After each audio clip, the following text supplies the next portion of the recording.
Let's review our graphing techniques. So, on our starter question, where is my vertex? At -1, -8, correct? So, man, that is a small graph. Hang on. All right, so again, vertex is at -1, -8.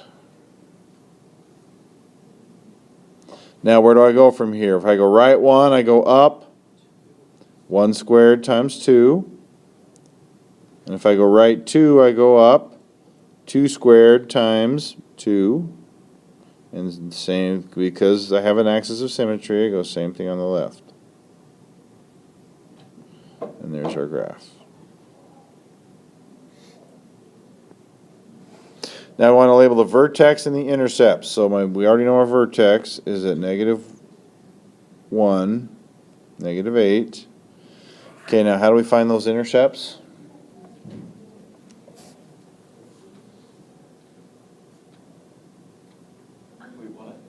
How do we find the intercepts, right? Well, we know, yeah, it's where y equals 0. So if you can't see from the graph, which you should be able to, but if you can't, okay, algebraically, how are we going to do it? Okay, what is my y value when it crosses the x-axis? My y value is 0, right? So make y 0 and solve it. So we have 0 equals 2 times x plus 1 squared minus 8. So now how are we going to solve this? We're going to add 8 and then, nope, divide by it. We're going to divide by 2. So we get 4 equals x plus 1 squared. And now we square root it. There we go. So we get plus or minus 2 equals x plus 1, and then we minus 1. So if it's positive 2, then it's 2 minus 1 is 1, and if it's negative 2, we get negative 3. So there are your x-intercepts right there. Again, at positive 1 and negative 3, which again you guys should have seen. So what does a discriminant tell us about a quadratic equation? Tells us what does it tell us? Yeah, how many solutions and what type? Or in other words, how many times it crosses the x-axis. So if I have 2 real solutions, what do I know about my discriminant? It is what? Is it positive, negative, or 0? If I have 2 real solutions, it is positive. Okay. What if my discriminant is 0? Then there's only one positive, real, and it's rational solution. What if my discriminant is negative? Then I have 2 imaginaries. Good. Come on. Okay. All right. So for now, up until this point, everything we've been asked to graph has been in vertex, in our graph-friendly or vertex form. Okay. And our vertex form always has a nice perfect square in it. So if we need to graph a quadratic that isn't in vertex form, for example, in standard form, which a lot of them will be, we need to put it in vertex form. So let's talk about putting it in vertex form, okay? And we use this by completing the square because we have to have a perfect square in vertex form, right? Okay. So these are the same directions that are on section 8.1 when we talked about completing the square, okay? So just quickly to review them, we got to make room to complete the square by moving the constant to the end and put parentheses around the first 2 terms, and then leave room, okay? Make sure it's in descending order. And then you factor out that leading coefficient if it's not 1 already. Okay? Take half the middle coefficient and then square it. And then multiply that to the outside parentheses if there's a number. And then we add the opposite of this number to the outside of the parentheses at the end. We've now made a perfect square, factor and simplify to put in vertex form. Okay, let's put all that mess into practice now so you can see what it really means. The directions right in front of you. Okay, so the first thing we're going to do, okay, is we're going to put parentheses around here. Okay, now what do I have to factor out of there? Factor a 2 out. So I have 2 parentheses x squared minus 6x. What? We're just going to leave 13 on this side this time. Now you can minus 13 over and that's totally fine, but I'm gonna show you how to try and do it, because you're gonna have to bring it back to this side anyway. So I'm gonna teach you how to do it while keeping it on the same side, okay? All right, so now we complete the square. So half of -6, -3, write that down, right? Because that's gonna be our perfect square. And then 3 squared is, -3 squared is 9. Now, if I add 9 in here, that's like I'm adding what? 9 to 13. It's like I'm adding 18, right? Or 9 times 2. Okay, so if I'm adding 18 there, I'm going to minus my 18 back over here. Wait, why are you adding 18? Because I added the 9, but it's multiplied by 2. Oh, By that factor of 2 on the outside, okay? So now, x squared minus 6x plus 9 is, what does that factor into? Oh, wait, I've got it right here. X minus 3 squared minus 5. Now we're in vertex form. Taylor, ask. Why did you add a 9? Because I took half of 3 and then squared it. Because now that gives me a perfect square right there. X squared minus 6x plus 9 is a perfect square. It's x minus 3 squared. And put it in graph-friendly or vertex form, we have to have a perfect square. Okay? Now, if all that stuff with the 13 and the 18 confuses you, move that 13 to the other side and work it out, but then you have to move it back eventually, okay? But if that helps you, okay, do it that way. So now we're ready to graph this, right? So where's my vertex? -5, positive 3. 3, -5, right? So 1, 2, 3, 1, 2, 3, 4, 5. There's my vertex. So I go right 1 and up. 1 squared times 2. I go right 2 and I go up 8.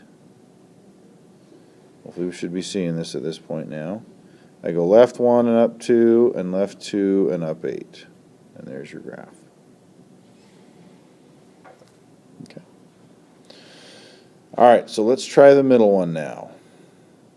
Yeah, so first step, we're going to put parentheses here, like that. And now what are we going to factor out? A -3, good. So then I'm left with x squared minus 4x. Okay, then we're going to leave space here, and then we've got -8 out here. All right, half of -4? -2. Write that down. -2 squared? 4. So I'm adding 4 in here. Now, what's that? So what am I actually doing? Instead of adding 4, I'm subtracting 12. Because I got to take that 4 times that -3 out front. So if I'm subtracting 12 over here, what do I have to do on the back end? I have to add 12. Right, I got to add 12 back here. Why do you have to subtract it then? Because I have to make a perfect square. I'm just changing what it looks like. So I have to, because I did the plus 4 inside the parentheses, now that's like 4 times -3, so I'm actually minusing 12. Well, to keep it equal, I've got to add 12 on that back end so I keep my balance. Or you could say I can subtract 12 from the other side as well, but then I got to add that over anyway. So I'm just trying, we're just skipping those steps is what we're doing. Oh, so you, okay. Okay? So now x squared minus 4x minus plus 4 is a perfect square trinomial. And what is that? X minus 2. It's x minus 2. Hey, we've already got that written down. Squared plus 4. Boom. Now we're in vertex form. Vertex? Is 2, 4. Good.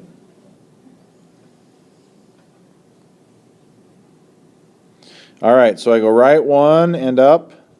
4. Oops, nope. Do I go up or do I? Go down 6.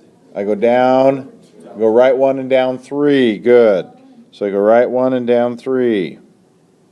I go right 2 and down 6. Well, no, I go down more than that. 2 squared, which is 4 times 3. I go down 12. Yeah, I go way in the HUD down here. So you go 2 squared. Times -3. Okay, and then left 1 and down 3, and then left 2 and down a whole bunch. So there's your graph right there. Now we can label I didn't read that very closely. So we're labeling 3 points. So we already got our vertex, right? At 2 and 4. So then I'm gonna go to 3 and then I minus 3. So I've got 1. And then I go to 1 and I also minus 3. There's 3 points right there. Okay. Upside down, but Right. I'm confused on. Okay, so if I go, so once I get to my vertex, I'm done with this and this, right? Right. So if I go right 1, I go 1 squared times negative 3. So that's down 3. Then if I go right 2, I go 2 squared times negative 3, which is negative 12, so I go down 12. So right 1 down 3, right 2 down 12, left 1 down 3, left 2 down 12, because of symmetry. And so you just move over one, like every time? Okay. Makes it easy. Those rules are always constant. It makes it easy. Okay, good question. Okay, so we put our parentheses, and we factor out negative 2, so we're left with x squared minus 5x, oh joy, equals minus, I guess we gotta have one of these, huh? All right, half of minus 5, minus 5 over 2, leave it in fraction form, squared, 10 over 4. squared, not doubled, squared, Oh, 25. 25 over 4, good. Now we got to be careful here. So adding 25 over 4 on the inside is, what am I really doing? Subtracting it on that. Subtracting how much though? It's not 25 over 4, it's 25 over 2. Very good. Joshua, nicely done. Good job, Joshua. So I'm subtracting 25 over 2, which means I got to add it over here. Okay, I really don't know why it is 2. Okay, let me show you. Okay, let me see if I can do this a little better. What's the percentage? That was a great guess, Josh. Well, it just sounded right from like all the past assignments. Okay. All right, so by adding, hang on. Okay, by adding this 25 over 4 here, Oh, then okay, then I times it by negative 2. And 25 over 4 times negative 2 is negative 25 over 2. Correct? And then if I add negative 25 over 2 there, if I subtract 25 over 2 there, I got to add it back over here. Okay. You were at 4 there. What's that? You were at 25 over 4. In the middle, right, but then you times that by negative 2. Does that make sense, Emma? Yeah. For sure? Okay. Because if it doesn't, please tell me. All right. So now over here again, we get y equals negative 2 times x minus 5 halves squared. Okay, so what's 7 with a denominator of 2? 14 over 2, right? So I get 25 minus 14 is 11. So we get plus 11 over 2. Are we gonna have a calculator on this test? Most likely. Okay, good. because- I'll double check for sure, but yeah. Okay, so now we know where our vertex is. It's kind of ugly, but it's doable, right? So where's our vertex? At 5 over 2 and 11 over 2. So in other words, that's 2.5, and that's 5.5, right? So roughly right in there is our vertex. Are you going to add over 2? Because negative 7, which is like 14 over 2, so negative 14 over 2 plus 25 over 2 is 11 over 2. Okay. We good? Or no? Yeah? Okay. Okay, good. All right, so now same rules. So I go right 1 and I go down 2, correct. Boom. I like So if I go right 1, then that's from 5 over 2 to 7 over 2, or from 2.5 to 3.5, and then I go down 2. So if I'm at 11 over 2 and I go down 4 over 2, or down 2, then I'm down to 7 over 2. So there's your new point. That's 3.5, and I went, yeah, 1, 2, 3, 4, 5. Oh, I didn't put my vertex, I didn't plot my vertex in the right spot. I need to go up one. There's my vertex there. There we go. Up by. So now, so go right one and down two. Right there. There you go. Say that again? Should go up by twos. No, that's 1, 2, 3, 4, 5, 6.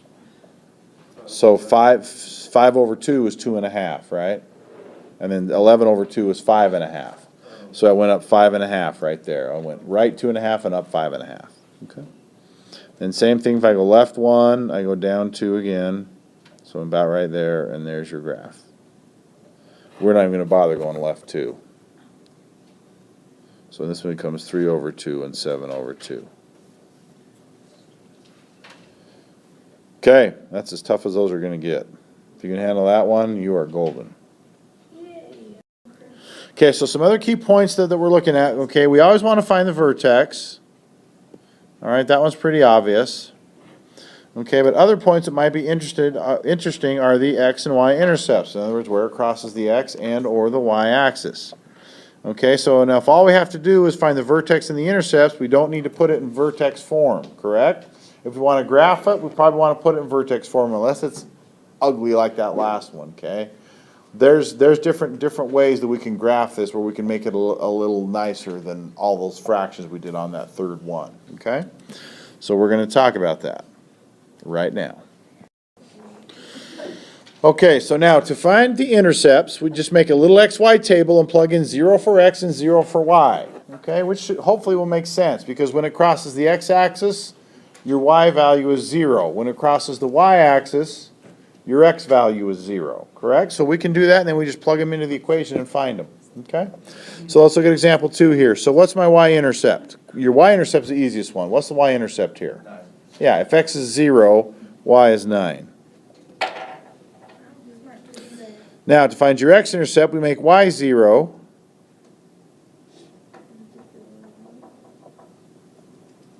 And now we solve this. So what's our first step? We can factor, but we can do something before that. You gotta divide by. We can divide by 3, right? Everything's a factor of 3, so let's do that. Let's make it easier. So we get x squared minus 4x plus 3. Now we'll factor that bad boy into x and x. Signs are the same. They're both minus. And we get 3 and 1. So my x-intercepts are 3 and 1. Okay?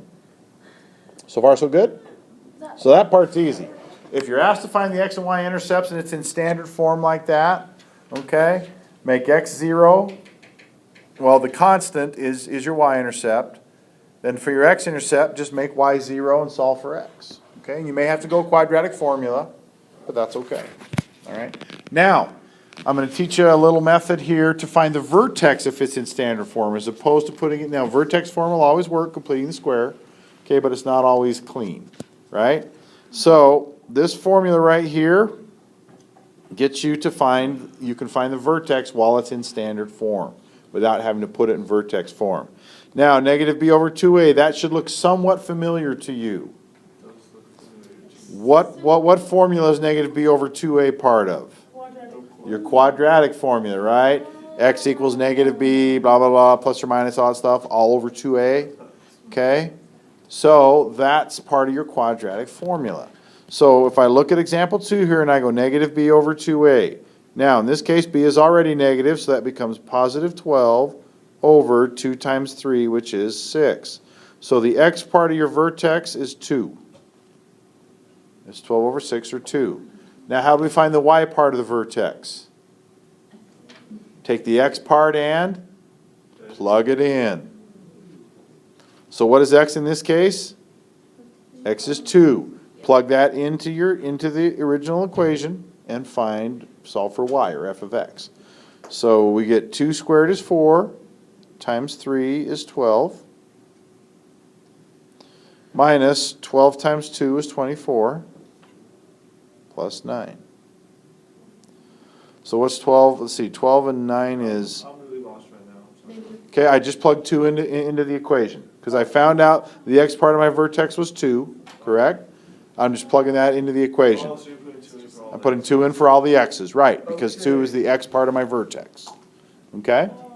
So 12 minus 24 is negative 12 plus 9 is negative 3. There's your vertex right there at 2 and negative 3. You're not doing- So again, to find the vertex, take negative b over 2a, that will give you the x part of it. And then whatever that number is, plug it in for x, simplify it, and that'll give you the y part of the vertex. Okay?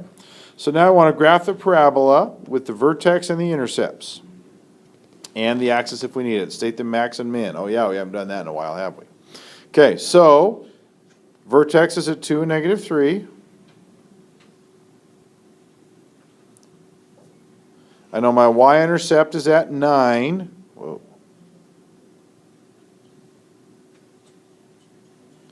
I know my x-intercepts are at, what do we say? 3 and 1.